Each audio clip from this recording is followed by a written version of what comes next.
Guys एक shocking बात यह है कि आईफोन 17 सीरीज से रिलेटेड मैं आपको एक प्रॉपर इन्फॉर्मेशन देने वाला हूं। जी हाँ, मतलब आईफोन 16 अभी तक लॉन्च नहीं हुआ है और यहाँ पर आईफोन 17 से रिलेटेड कुछ लीक्स आने को लगी है और आईफोन 17 सीरीज को लेके जो ये लीक निकल के आई है ये काफी अमेजिंग इन्फॉर्मेशन है। वैसे गाइस यहाँ पर एक और चीज आपको बता देता हूँ कि इस वीडियो में मैंने आईफोन 17 और आईफोन 16 से रिलेटेड एक अमेजिंग इन्फॉर्मेशन निकल के आई है, उसके बारे में आपको एक्सप्लेन करने वाला हूँ। लेकिन पहले गाइस मैं आपसे बात करूंगा आईफोन 17 सीरीज के बारे में। अब यहाँ पर देखो एक इन्फॉर्मेशन आईफोन 17 से रिलेटेड ये निकल के आई है कि इसमें super hard anti reflective layer हमें देखने के लिए मिल सकती है। अब देखो मैं कंफ्यूज नहीं करता हूं, आपको एक्सप्लेन करता हूं प्रॉपर्ली। इसमें जो ना दोस्तों जो डिस्प्ले का आउटर पार्ट रहता है उसमें आपको एक एंटी रिफ्लेक्टिव लेयर मिलेगी और इन शॉर्ट अगर मैं बोलूं तो बिल्कुल ये सेम वही कंपोनेंट है जो हमें सैमसंग गैलेक्सी S24 अल्ट्रा में देखने के लिए मिला था। मतलब इससे क्या होगा कि जो सनलाइट का रिफ्लेक्शन है या जो आप डायरेक्ट लाइट में जो रिफ्लेक्शन आता है डिस्प्ले के ऊपर वो पूरा जो ना दोस्तों फोन का डिस्प्ले कैंसिल करने की कोशिश करेगा। बट यहाँ पर दोस्तों एक चीज ये है कि आईफोन 17 में जब ये एंटी रिफ्लेक्टिव लेयर मिलेगा तो इसमें जो ना दोस्तों में प्रॉपर इंप्लीमेंटेशन देखने के लिए मिल सकता है। अब यहाँ पर देखो एप्पल कंपनी जो है वो इस चीज में काफी अच्छी है कि जब भी कोई भी नया फीचर अपने फोन में वो लोग डालते हैं तो उसमें इंप्लीमेंटेशन काफी अच्छा होता है। फॉर एग्जांपल अगर आप ऑलवेज ऑन डिस्प्ले देखोगे तो काफी टाइम से गाइस एओडी आईफोन्स में नहीं आए, लेकिन जब कंपनी ने 14 सीरीज में पहली बार एओडी दिया तो वहां पर काफी अच्छे तरीके से उसको इंप्लीमेंट किया। मतलब आप डिस्प्ले रख सकते हो, आप अपने वॉलपेपर को चेंज कर सकते हो, स्क्रीन आपका डिम हो जाता है और काफी सारी चीजें जो दोस्तों वहां पर आप कर पाते हो। और इनफैक्ट फिर बाद में यही चीज सैमसंग ने S24 अल्ट्रा में कॉपी किया, क्योंकि सैमसंग भी पहले एओडी निकाल रहा था बट वो खाली टाइमिंग का निकाल रहा था, लेकिन बाद में फिर गाइस सैमसंग ने को वॉलपेपर के जैसा एडजस्ट किया जैसे कि हमें आईफोन 14 प्रो में देखने को मिलता है। अब यहाँ पर गाइस अगर मैं प्रॉपर एक्सप्लेनेशन के बारे में बात करूंगा तो आपने देखो अडेप्टिव ब्राइटनेस के बारे में सुना ही होगा। जब आप फोन को सनलाइट में लेके जाते हो या अगर आप किसी डार्क सिचुएशन में लेके जाते हो तो वहां पर फोन का जो डिस्प्ले है वो ऑटोमेटिकली ब्राइटनेस को एडजस्ट करता है। लेकिन यहाँ पर गाइस अडेप्टिव सरफेस एडजस्टमेंट के नाम से ये टेक्नोलॉजी आने वाली है। जी हाँ, मतलब ये काम किस तरीके से करेगी, देखो कंफ्यूज होने की बात नहीं है, ये क्या है और ये किस तरीके से काम करेगी वो जो है दोस्तों थोड़ा मैं आपको एक्सप्लेन कर रहा हूँ तो फिर आपको प्रॉपर्ली क्लियर हो जाएगा। अब गाइस यहाँ पर शॉर्ट में मैं आपको बता देता हूँ, एप्पल ने पेटेंट किया था और उसके हिसाब से ऐसा पता लगा है कि इसमें एक एम्बियंट लाइट सेंसर होगा। जी हाँ, मतलब इसके डिस्प्ले में एप्पल एक एम्बियंट लाइट सेंसर प्रोवाइड करेगा जहां पर जैसे ही कोई भी लाइट उसके कांटेक्ट में आएगी तो जो फोन का डिस्प्ले है वो ऑटोमेटिकली फोन के कॉन्ट्रास्ट को एडजस्ट करेगा। जी हाँ, मतलब यहाँ पर मैं ब्राइटनेस के बारे में बात नहीं कर रहा हूँ, लेकिन एंटी रिफ्लेक्टिव लेयर को सामने रखते हुए मैं आपको बता रहा हूँ कि जो उसका रिफ्लेक्शन है, लेयर रिफ्लेक्शन, उसके हिसाब से गाइस वो एडजस्ट करेगा। तो इसकी वजह से होगा क्या कि जब भी फोन आपका लाइट के कॉन्टैक्ट में आएगा तो इसमें जो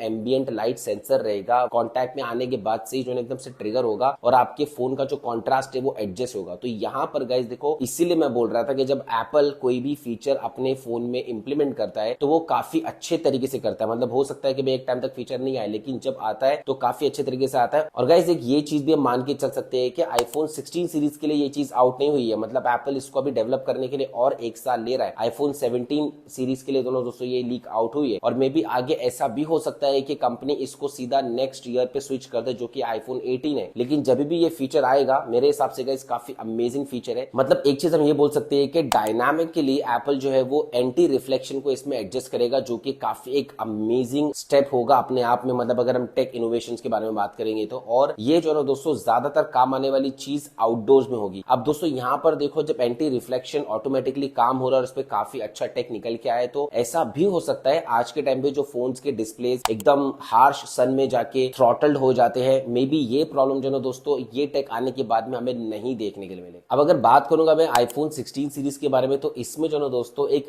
BRS नाम की टेक्नोलॉजी कंपनी ला सकती है। अब BRS क्या है, एक्चुअली में BRS stands for border reduction structure. बताता हूं देखो क्या चीज है। देखो यहाँ पर सिंपल वर्ड्स में आपको बताता हूं, जो बेजल्स है आईफोन 16 सीरीज में वो और भी कम हो सकते हैं, व्हिच मींस के जो स्क्रीन टू बॉडी रेशियो है फोन का वो एकदम जबरदस्त हो जाएगा और ज्यादा से ज्यादा डिस्प्ले जो दोस्तों हम कंज्यूम कर पाएंगे। अब यहाँ पर देखो अगर आप 14 सीरीज के बेजल्स को देखोगे तो वो जब लॉन्च होता तो वो टाइम पे काफी कम थे, उसके बाद में अगर आप 15 प्रो या प्रो मैक्स के बेजल्स को देखोगे तो वो और कम हो गए। ये आपको ऐसे समझ में आएगा कि जब आप 14 और 15 दोनों को साइड बाय साइड कंपेयर करोगे तो वहां पर आपको पता लग जाएगा कि बेजल्स जो है वो कितने कम है 15 प्रो मैक्स में एज कम्पेयर टू 14 प्रो। अब इस हिसाब से गाइस जब BRS की ये जो टेक्नोलॉजी है ये अगर कंपनी आईफोन 16 प्रो या प्रो मैक्स में लॉन्च करेगी तो यहाँ पर जो 15 प्रो मैक्स में जो बेजल्स मिल रहे हैं भाई उससे भी ज्यादा कम बेजल्स हमें 16 सीरीज में देखने को मिल सकती है, जो कि अपने आप में दोस्तों काफी जबरदस्त चीज है। अब यहाँ पर मे भी आप बोलोगे भाई खाली कम बेजल्स है तो क्या इतनी बड़ी बात हो जाती है, ऐसा नहीं है गाइस। देखो यहाँ पर अगर बेजल्स भी कम होते हैं तो स्क्रीन टू बॉडी रेशियो जो है ना दोस्तों वो बढ़ जाता है। स्क्रीन टू बॉडी रेशियो बढ़ने की वजह से यूजर एक्सपीरियंस जो है ना दोस्तों वो बहुत अच्छा होता है। आप कंटेंट व्यू कर रहे हो या अगर आप कैमरा ही अपने फोन में यूज कर रहे हो तो वो काफी सारी चीजें जो है ना दोस्तों बहुत जबरदस्त लगती है। और साथ में ये बात भी आएगी कि भाई जो ये बेजल्स कम है ये कौन से फोन में दिखेंगे, मतलब इन शॉर्ट जो ये BRS की टेक्नोलॉजी आएगी ये प्रो सीरीज में ही दिखने वाली है। तो ऐसा नहीं है गाइस, ज्यादातर लीक्स ये निकल के आई है कि इस बार जो ये टेक्नोलॉजी है वो 16 सीरीज में अक्रॉस द लाइन हमें देखने मिलेगी, विच मींस के जो 16 और 16 प्लस के जो भी बेजल्स रहेंगे वो भी काफी कम रहेंगे एज कम्पेयर टू 15 और 15 प्लस। मतलब यहाँ पर देखो 15 सीरीज जब लॉन्च हुई थी तो उसमें ये सिनेरियो था कि 15 और 15 प्लस के बेजल जो थे वो कंपनी ने कम नहीं किए, तो उसको इंटैक्ट रखा था, सिर्फ प्रो और प्रो मैक्स के बेजल्स को कम किए थे। लेकिन 16 सीरीज में गाइस ये न्यूज है कि भाई सारे ही फोन्स में हमें काफी कम बेजल्स देखने के लिए मिलेंगे। आईफोन 17 और आईफोन 16 दोनों से रिलेटेड लीक है, इनमें से आपको कौन सा बेटर लगा मुझे जरूर से बताना। चलिए दोस्तों इंशाल्लाह मैं मिलता हूं आपसे अपने अगले वीडियो में।